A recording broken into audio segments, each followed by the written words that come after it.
আসসালামু আলাইকুম। আজকের এই ভিডিওতে আমরা ম্যানকিউয়ের প্রিন্সিপালস অফ ম্যাক্রোইকোনমিক্স যে বইটা আছে সেই বইয়ের চ্যাপ্টার 13 দেখব, দ্য কস্ট অফ প্রোডাকশন।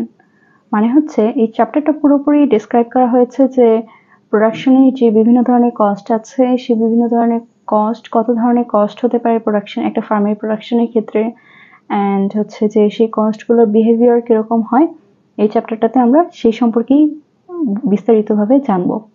তো প্রথমে আমরা যেটা দেখব যে ক্যারোলিনস কুকি ফ্যাক্টরি। আমরা আমাদের প্রত্যেকটা কেসে, প্রত্যেকটা কস্টের ক্ষেত্রে আমরা ক্যারোলিনস কুকি ফ্যাক্টরিটাকে এক্সাম্পল হিসেবে দেখব। এটা একটা এই ফার্মের ক্ষেত্রে বা এই ফ্যাক্টরির ক্ষেত্রে যে সকল তথ্য ইনফরমেশন থ্রু হবে, অন্যান্য ফার্মের ক্ষেত্রে সেগুলো প্রযোজ্য হবে। আমরা আমাদের বোঝার সুবিধার জন্য ক্যারোলিনস কুকি ফ্যাক্টরিটা এক্সাম্পল হিসেবে নেব এবং এই কুকি ফ্যাক্টরিটা ওনার ক্যারোলিন। ক্যারোলিন একজন ব্যক্তি, তার একটা কুকি ফ্যাক্টরি আছে এবং এই কুকি ফ্যাক্টরি, একটা কুকি ফ্যাক্টরির জন্য কি কি প্রয়োজন হয়, তাকে অবশ্যই ময়দা, আটা, চিনি, লবণ ইত্যাদি যা যা ইনগ্রেডিয়েন্টস লাগে কুকি তৈরির জন্য, সে সবকিছু তাকে ক্রয় করতে হয়, রাইট? সো সেগুলো ক্রয় করার পরে সে বিভিন্ন মেশিনারিও ক্রয় করে। মেশিনারিজ তো লাগবে কুকি বানানোর জন্য। দেন এই মেশিনারিগুলো চালানোর জন্য যে সকল ওয়ার্কার বা লেবার লাগবে, সেই ওয়ার্কার হায়ার করে। এখানেও তার কস্ট হলো, সে কস্ট করলো প্রত্যেকটা ধাপে। দেন সেগুলা বাজারজাত করলো, বাজারজাত করে কনজিউমার যখন ক্রয় করলো, সে কনজিউমারের কাছে সেল করলো। এর মানে কি যে সে ইনকাম করছে। কনজিউমার কাছে সেল করে সে কি করলো? ইনকাম করলো। এটা তার রেভিনিউ বা আয়। তো আমরা এখান থেকে দেখলাম তার কস্ট হলো, কস্টের পর তার আবার রেভিনিউ আসলো। এটা একটা বেসিক ধারণা দিলাম ক্যারোলিনস কুকি ফ্যাক্টরিটা নিয়ে আর কি, বা একটা ফার্ম প্রথমে কস্ট করে তারপর রেভিনিউ আসে, রাইট? এখন দেখবো যে total revenue, total cost and profit কি। যদিও প্রফিট খুবই কমন, আর কি আমরা সবাই জানি প্রফিট মানে কি। প্রফিট মানে কি লাভ। এন্ড আমি যতটুকু আয় করছি, আমার আয়ের থেকে যতটুকু ব্যয় ব্যয় করার পর যতটুকু থাকছে, সেটাই আমার প্রফিট, তাই না?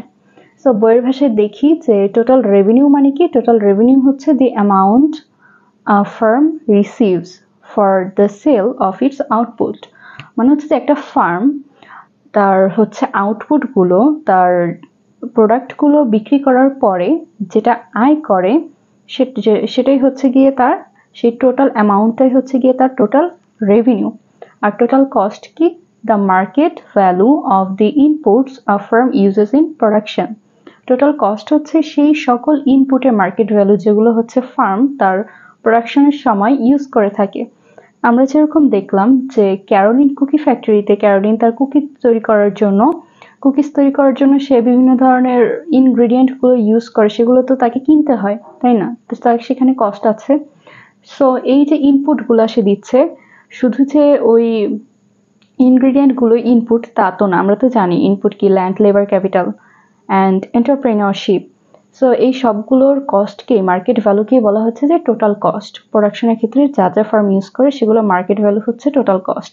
And profit total revenue minus total cost. প্রফিটের একদম basic and easy formula total revenue minus total cost. এখন আমরা দেখব কস্ট অ্যাজ অপরচুনিটি কস্ট। মানে যে কস্ট বিভিন্ন ধরনের হয়ে থাকে। এখন অপরচুনিটি কস্টের উপর ভিত্তি করে, অপরচুনিটি কস্টের উপর ডিপেন্ড করে কস্ট প্রধানত দুই ধরনের হয়ে থাকে। এক এক্সপ্লিসিট কস্ট, আর এক ইমপ্লিসিট কস্ট। এখন আমরা দেখব যে এক্সপ্লিসিট কস্ট বলতে কি বোঝায় আর ইমপ্লিসিট কস্ট বলতে কি বোঝায়। সো অপরচুনিটি কস্ট মানে তো আমরা জানি, তাই না? আমরা যে 10টা প্রিন্সিপাল পড়ে এসেছি ম্যাক্রোইকোনমিক্স এর একদম ফার্স্ট চ্যাপ্টারে, 10টা প্রিন্সিপাল, সেই প্রিন্সিপালের মধ্যে একটা অন্যতম প্রিন্সিপাল ছিল অপরচুনিটি কস্ট। আমরা যখন কোনো একটা ডিসিশন নেই, কোনো একটা কাজ করি, সেই কাজের বিপরীতে আমাদেরকে অন্য যেই আরেকটা সুযোগ ছাড়তে হচ্ছে, অন্য যেই বেস্ট অপরচুনিটিটা আমি গিয়ে হারাচ্ছি একটা কাজ করার জন্য, আরেকটা কাজ যে আমাকে ছেড়ে দিতে হচ্ছে, সেটাই গিয়ে আমার অপরচুনিটি কস্ট। যেমন এখন আমি পড়াশোনা করছি, পড়াশোনা না করে যদি আমি কোনো জায়গায় কোনো একটা জব করতাম, তাহলে সেখানে যে ইনকামটা করতাম সেই ইনকামটা আমার বর্তমানের জন্য অপরচুনিটি কস্ট, রাইট?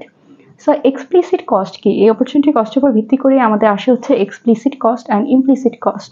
এক্সপ্লিসিট কস্টটা হচ্ছে রিকোয়ার্ড ডিরেক্ট মানি পেমেন্ট, মানে হচ্ছে যে আমরা যেই পেমেন্টটা হচ্ছে গিয়ে দেখি যে আমাদের মানে যেই খরচটা টাকায় হিসাব করা যায়, যে খরচটা আমরা দেখছি যে টাকায় খরচ হচ্ছে, যে হিসাবটা আমরা দেখছি যে টাকায় খরচ হচ্ছে, সেটা হচ্ছে আমার এক্সপ্লিসিট কস্ট।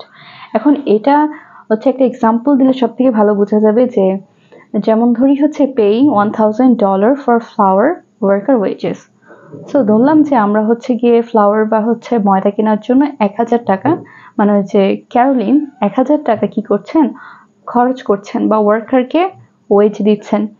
সো এখানে আমরা দেখতে পাচ্ছি যে পুরোপুরি টাকা হিসাব করা যাচ্ছে, সে যে ইনগ্রেডিয়েন্টস গুলো কিনছে কত টাকা দিয়ে কিনলো, সে মেশিনারিজ কিনলো কত টাকা দিয়ে, কত টাকা ব্যয় করলো, সে ওয়ার্কারকে কতটুকু ওয়েজ দিল, সবগুলো কিন্তু হচ্ছে গাণিতিকভাবে হিসাব করা যাচ্ছে যে এখানে এত টাকা, এখানে এত টাকা, ওয়ার্কারকে ওয়েজ দিল এত টাকা, টোটাল এত টাকা তার কস্ট হলো। এটাই হচ্ছে কি এক্সপ্লিসিট কস্ট। বাট ইমপ্লিসিট কস্টটা কি? ইমপ্লিসিট কস্টটা হচ্ছে যেখানে কোনো আমরা টাকার মানে ডিরেক্টলি আমরা কোনো টাকা দেখতে পাই না খরচে, বাট সেটা আসলে কিন্তু আমার হচ্ছে কস্টই এক প্রকারের। যেমন no cash outlay, no monetary sacrifices. Example, Caroline giving up $100 per hour programmer salary. মানে কি একটু বুঝিয়ে বলি, যে ধরলাম হচ্ছে ক্যারোলিন এখন হচ্ছে কি একটা কুকিজ ফ্যাক্টরি চালাচ্ছে, রাইট? এখন ক্যারোলিন আমরা ধরি যে ক্যারোলিন একজন প্রোগ্রামারও। এখন ক্যারোলিন যদি প্রোগ্রামিংটা কন্টিনিউ করতো বা কন্টিনিউ করে, তাহলে সে পার আওয়ার $100 করে স্যালারি পায় বা পেতে পারতো যদি সে প্রোগ্রামিংটা করতো।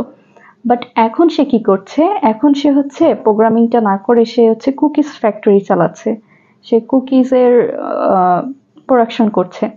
সো এখন সে তো হচ্ছে গিয়ে প্রোগ্রামিংটাকে স্যাক্রিফাইস করে দিয়েছে, তাই না? প্রোগ্রামিং সে চাইলে প্রোগ্রামিং এর কাজটা করতে পারতো, সে প্রোগ্রামিংটা না করে সে বেছে নিয়েছে কুকিজ প্রোডাকশনটাকে, সে এই বিজনেসটাকে চুজ করেছে। তার মানে কি, তার সে যে পার আওয়ার $1 করে পেতো, সে সেটাকে কি করলো, স্যাক্রিফাইস করলো। তার মানে হচ্ছে কুকিজ ফ্যাক্টরি চালানোর জন্য তার অপরচুনিটি কস্ট হচ্ছে ওই প্রোগ্রামিং জবটা, যেখানে সে পার আওয়ার $100 করে পেতে পারতো, বা যদি সে এখন করতো সে $100 পেত। সো এটা হচ্ছে এই যে কস্টটা, এই কস্টটা কিন্তু আমরা দেখতে পাচ্ছি না। ক্যারোলিন কুকিজ উৎপাদন করছে, সে ইনগ্রেডিয়েন্টে খরচ করছে, মেশিনারিজে খরচ করছে, ওয়েজ দিচ্ছে লেবারদেরকে, তার কিছু ফিক্সড কস্ট আছে, এই সব কিছুই আমরা দেখতে পাই। কিন্তু ক্যারোলিন যে একটা স্যাক্রিফাইস বা একটা জিনিস হচ্ছে সে স্যাক্রিফাইস করে করে তারপরে এটাকে চুজ করেছে, কুকিজ ফ্যাক্টরিটার প্রোডাকশনটাকে সে চুজ করে নিয়েছে। এই স্যাক্রিফাইসটাকে আমরা কিন্তু টাকা দিয়ে সরাসরিভাবে খালি চোখে মেজার করতে পারছি না। বাট আমরা যদি চিন্তা করি যে সে যদি কুকিজটা না করে প্রোগ্রামিংটা করতো, তাহলে সে কত টাকা ইনকাম করতে পারতো। এটা কিন্তু তার একটা অপরচুনিটি কস্ট হচ্ছে, তাই না? সে ওটাকে ছেড়ে দিয়ে এটা করছে, এটাও কিন্তু এক ধরনের কস্ট। এবং এই যে কস্টটা, যেখানে সরাসরি কোনো খরচ মানে টাকা হিসেবে খরচ দেখা যাচ্ছে না, বাট এটা একটা স্যাক্রিফাইস, তাই না? এটাও একটা এক ধরনের এক কস্ট, অপরচুনিটি কস্ট। সো এটাকেই বলা হচ্ছে কি ইমপ্লিসিট কস্ট। আর আমরা যেটা ডিরেক্টলি মানি পেমেন্ট হিসেবে দেখতে পাই, সেটা হচ্ছে explicit cost. So economist and অ্যাকাউন্টেন্টের ভিউ দুই ধরনের হয়। কেন দুই ধরনের হয়? যেহেতু কস্ট আমরা দুই ধরনের পেলাম, তাই না? Explicit, implicit. সো ইকোনমিস্টরা একভাবে চিন্তা করে, এটা হচ্ছে অ্যাকাউন্টেন্ট আছে যারা, তারা হচ্ছে আরেকভাবে চিন্তা করে। কিরকম? ইকোনমিস্টরা কস্টের মধ্যে ইনক্লুড করে এক্সপ্লিসিটটাকেও ইনক্লুড করে, ইমপ্লিসিট কস্টটাকে ইনক্লুড করে। বাট অ্যাকাউন্টেন্ট অনলি এক্সপ্লিসিট বা মনিটারি কস্টটাকে হচ্ছে ইনক্লুড করে থাকে টোটাল কস্টের ভেতরে। বাট কেন? আমরা যদি অ্যাজ এ ইকোনমিস্ট চিন্তা করি যে এক্সপ্লিসিট কস্ট, তো আমরা দেখলাম যে টোটাল হচ্ছে ক্যাশ পেমেন্টে আমরা যেটা ডিরেক্টলি দেখছি, আর ইমপ্লিসিট কস্ট হচ্ছে আমার অপরচুনিটি কস্টটা। অপরচুনিটি কস্ট আমাকে কিসের জন্য হেল্প করে? অপরচুনিটি কস্ট আমাকে হেল্প করে হচ্ছে ডিসিশন মেকিং এর জন্য। কেন? যেমন আমি ধরি যে ক্যারোলিন যদি এমন যদি হয় যে ক্যারোলিন প্রোগ্রামিং করে যেই পরিমাণ স্যালারি পেতেন, যে পরিমাণ আয় করতেন, তিনি এখন কুকিজের ফ্যাক্টরিটা চালানোর পরে সে তার থেকে অনেক কম পরিমাণে হচ্ছে গিয়ে আয় করতে পারছে। সো এখানে কিন্তু আলটিমেটলি এই ক্যারোলিনের লসই হচ্ছে।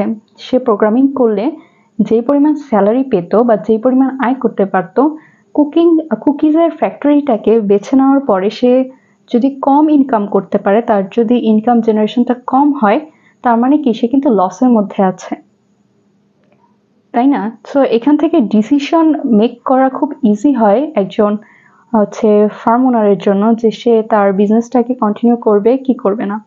সে যদি দেখে যে তার অন্য সেক্টরে ভালো ইমপ্রুভমেন্ট করার পসিবল, তার সুযোগ আছে, অন্য একটা সেক্টরে ভালো করার অপরচুনিটি আছে, সে তখন এটা কেন কন্টিনিউ করবে, সেটা অফ করে দিয়ে অন্য সেক্টরে যেতে পারে। এটা হচ্ছে ডিসিশন মেকিং এর ক্ষেত্রে অনেক হেল্প করে এই ইমপ্লিসিট কস্ট বা অপরচুনিটি কস্টটা। So as a economist explicit এবং ইমপ্লিসিট দুইটা কস্টই টোটাল কস্টের আন্ডারে হিসাব করা হয়।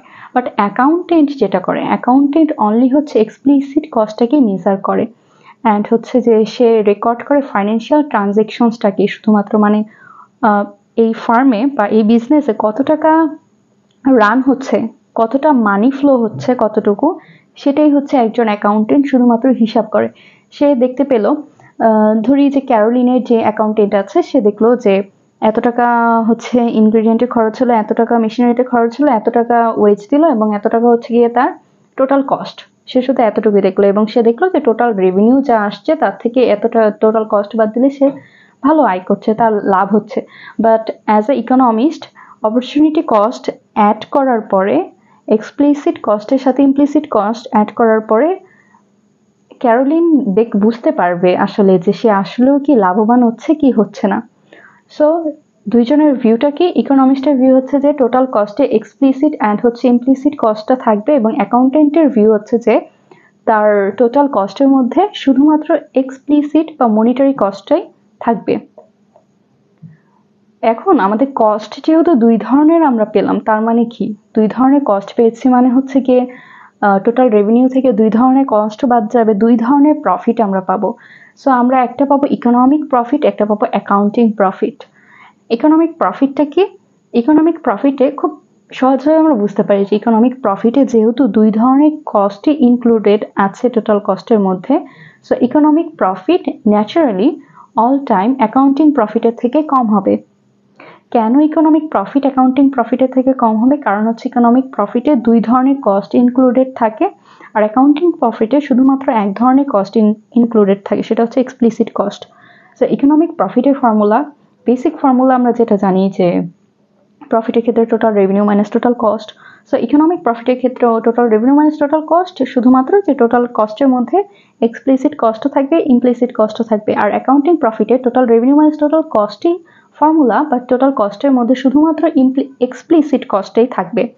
আমরা যদি এই ডান পাশের ছবিটাকে খেয়াল করি, তাহলে দেখতে পাবো যে আমার এখানে কি আছে, how an economist views a farm. একজন ইকোনমিস্ট একটা ফার্মকে কিভাবে ভিউ করে।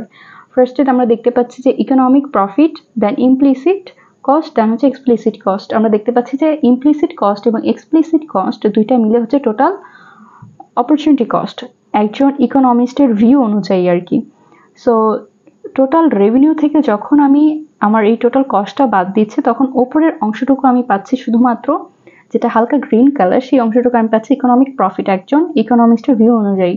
আর অ্যাকাউন্টেন্টের ভিউ থেকে ফার্মটাকে খেয়াল করলে আমরা দেখতে পাবো যে অনেক বড় একটা সংখ্যক হচ্ছে আমার অ্যাকাউন্টিং প্রফিট, যেহেতু শুধুমাত্র এক্সপ্লিসিট কস্টটাকে বাদ দেওয়া হচ্ছে, আর হচ্ছে ইমপ্লিসিট কস্ট বা অপরচুনিটি কস্টটাকে কোনো মানে কনসিডার করা হচ্ছে না, তাই জন্য অ্যাকাউন্টেন্টের ভিউ অনুযায়ী অ্যাকাউন্টিং প্রফিটটা কিন্তু নর্মালি অনেক বেশি হয়। এখন আমরা একটা কুইক কুইজ দেখব। Farmer McDonald gives banjo lessons for $20 an hour. One day he spends 10 hours planting $100 worth of seeds on his farm. What opportunity cost has he incurred? What cost would his accountant measure if these seeds yield $200 worth of crops? Does McDonald earn an accounting profit? Does he earn an economic profit? So এটা পরে কি কারো কোনো সমস্যা হচ্ছে? সমস্যা হতেই পারে। আমরা এখন এটা সলভটাও দেখব। ফার্মার ম্যাকডোনাল্ড হচ্ছে একজন ফার্মার বা কৃষক। তিনি কি করেন, যে gives banjo lessons for $20 an hour। তিনি বাঞ্জো লেসন দেন $20 an hour এর জন্য। তিনি হচ্ছে বাঞ্জো হচ্ছে এক ধরনের বাদ্যযন্ত্র এবং তিনি এই বাদ্যযন্ত্রটা শেখান, সেটা হচ্ছে পার আওয়ার $20 করে নেন। বাট একদিন তিনি কি করলেন, হি spends 10 hours planting $100 worth of seeds on his farm। তিনি হচ্ছে বীজ বপন করলেন তার ফার্মে এবং হচ্ছে সেই বীজের কত টাকা খরচ হলো, $100, and তিনি সময় দিলেন হচ্ছে 10 hours। এখন আমাকে জিজ্ঞেস করা হচ্ছে যে what opportunity cost has he include, তিনি তার অপরচুনিটি কস্টটা এখানে কত, and what cost would his accountant measure, তার অ্যাকাউন্টেন্ট কতটা কস্ট মেজার করবে এখানে। If this seeds yield $200 worth of crops does McDonald earn an accounting profit। বলা হচ্ছে যে এই সিডগুলো থেকে যদি, এই জমিটা থেকে যদি, ক্রপটা থেকে যদি ফার্মার ম্যাকডোনাল্ড $200 আয় করে থাকে তাহলে তার অ্যাকাউন্টিং প্রফিট কত হবে, অ্যান্ড সে কি আদৌ কোনো ইকোনমিক প্রফিট আর্ন করবে কিনা। এই 4টা কোশ্চেন হচ্ছে আমার কাছে জানতে চাওয়া হচ্ছে। সো আমরা দেখি। নাম্বার 1 হচ্ছে অপরচুনিটি কস্ট ইনক্লুড। আমরা দেখব যে অপরচুনিটি কস্ট এখানে কত হচ্ছে। Farmer McDonald could have earned income by giving banjo lessons. আমাদেরকে তো বললো প্রথমে যে ফার্মার ম্যাকডোনাল্ড বাঞ্জো লেসনটা শিখিয়ে, মানে বাঞ্জো কিভাবে বাজাতে হয় সেটা শিখে সে পার আওয়ার $20 করে পেতে পারে।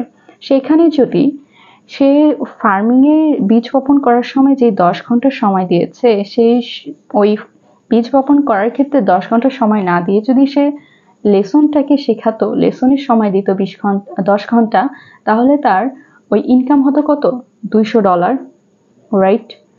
সে যদি ফার্মে সময় না দিয়ে বাঞ্জো শেখানোতেই সময় দিত তাহলে সে ইনকাম করতে পারতো $200। অ্যান্ড এখানে এটা হচ্ছে আমার অপরচুনিটি কস্ট, রাইট। ফার্মিং এর ক্ষেত্রে অপরচুনিটি কস্ট আসছে হচ্ছে আমার $200 এবং সিড কিনেছে সে $100, রাইট। সো এখানে $100, তার অপরচুনিটি কস্ট $200, টোটাল মূল্য হচ্ছে $300। সো তার টোটাল অপরচুনিটি কস্ট হচ্ছে গিয়ে $300। আমাদের 2 নম্বর কোশ্চেন ছিল যে cost measured by his accountant, তার অ্যাকাউন্টেন্ট কত টাকা মেজার করবে, মানে যে অ্যাকাউন্ট তার কস্ট কত হয়েছে তার অ্যাকাউন্টেন্ট কত মেজার করবে। An accountant records only explicit. আমরা দেখেছি যে অ্যাকাউন্টেন্ট শুধুমাত্র এক্সপ্লিসিট কস্ট বা মনিটারি পেমেন্টটাকেই যেহেতু কনসিডার করে, সো এক্সপ্লিসিট কস্ট এখানে হবে অনলি $100। কেন, কারণ হচ্ছে আমাদের বীজের দাম ছিল শুধুমাত্র $100। এখানে কোনো ধরনের অপরচুনিটি কস্ট বা অন্য কোনো কস্ট হিসাব করা হচ্ছে না, সরাসরি যা দেখা যাচ্ছে তার কস্ট হয়েছে ফার্মে $100। সিড বীজের দাম যেহেতু 100, সো এখানে অ্যাকাউন্টেন্ট হচ্ছে হিসাব করবে তাই কস্ট হয়েছে $100। নাম্বার 3 হচ্ছে আমাদেরকে জিজ্ঞেস করা হচ্ছিল এখানে অ্যাকাউন্টিং প্রফিট কত হবে। আমরা দেখেছি অ্যাকাউন্টিং প্রফিট সমান কি, total revenue minus explicit cost, right. So আমরা তো কস্ট দেখলাম 2 নাম্বার, যে অ্যাকাউন্টিং কস্ট কত হবে। অ্যাকাউন্টিং কস্ট আমরা দেখেছি $100 এবং আমাকে কোশ্চেনে বলে দিয়েছে কিন্তু হচ্ছে $200 হচ্ছে আমার টোটাল রেভিনিউ আসে ওই জমিটা থেকে বীজ বপন করার পরে। সো অ্যাকাউন্টিং প্রফিট হবে আমার $200 থেকে $100 গেলে অনলি $100 হচ্ছে আমার অ্যাকাউন্টিং প্রফিট। লাস্ট হচ্ছে আমাদের ইকোনমিক প্রফিট। এখানে ইকোনমিক কোনো প্রফিট থাকবে কি থাকবে না। আমরা দেখেছি যে ইকোনমিক প্রফিটে শুধুমাত্র যে এক্সপ্লিসিট কস্টটাকেই কনসিডার করা হয় তা না, ইমপ্লিসিট কস্টটাকেও কনসিডার করা হয়। ইমপ্লিসিট কস্ট মানে হচ্ছে আমার সেই অপরচুনিটি কস্টটা, রাইট। যে আমি যদি ফার্মিং না করে আমি যদি ব্যঞ্জোটা শিখাতাম, ম্যাকডোনাল্ড যদি ফার্মিং এর টাইম না দিয়ে ব্যঞ্জো লেসনটা শিখাতেন তাহলে তিনি কত টাকা আর্ন করতে পারতেন। ফার্মিং করার কারণে তিনি সেই ওই আর্নের টাকাটা কিন্তু হারিয়েছেন। সো সেই জিনিসটাও আমাদেরকে এখানে কনসিডার করতে হবে। সো এখানে রেভিনিউ হচ্ছে কি আমার $200। আমরা দেখেছি এখানে আমাদের টোটাল রেভিনিউ আসে 200 এবং এখানে এক্সপ্লিসিট কস্ট হচ্ছে কি $100, কারণ হচ্ছে আমাদের বীজের দামটা হচ্ছে 100, তাই না। তা ইমপ্লিসিট কস্ট হচ্ছে আমার ম্যাকডোনাল্ডের $200 বাঞ্জো শেখানোর কারণে তার যে ইনকামটা তার চলে গেছে ফার্মিং করার কারণে, যেটা সেটা হচ্ছে $200 আমরা 1 নম্বরে বের করেছি। সো এখানে ইকোনমিক প্রফিট হবে আমার $200 থেকে আমি যদি বাদ দিই আমার টোটাল কস্ট কত আসে এক্সপ্লিসিট ইমপ্লিসিট মিলিয়ে 100 প্লাস 200 ইকুয়ালস টু হচ্ছে 300। সো আমার -$100 আসে হচ্ছে ইকোনমিক প্রফিট। এর মানে কি, এর মানে হচ্ছে যে ম্যাকডোনাল্ড আসলে ইকোনমিক্যালি কোনো প্রফিট আর্ন করেন না, অ্যান্ড হচ্ছে তিনি আসলে একটা ইকোনমিক লসের মধ্যে আছেন। অ্যাকাউন্টিং প্রফিট হিসেবে হিসাব করলে যে তার লাভ হচ্ছে, ট্রু, তার লাভ হচ্ছে, তিনি এমনি চোখে খালি চোখে দেখলে তার লাভ হচ্ছে, বাট তিনি যদি তার অপরচুনিটি কস্টটাকে কনসিডার করেন তাহলে আসলে তার লাভ হচ্ছে না। এটা হচ্ছে আমার ইকোনমিক প্রফিট। আজকের লেকচার এতটুকুই।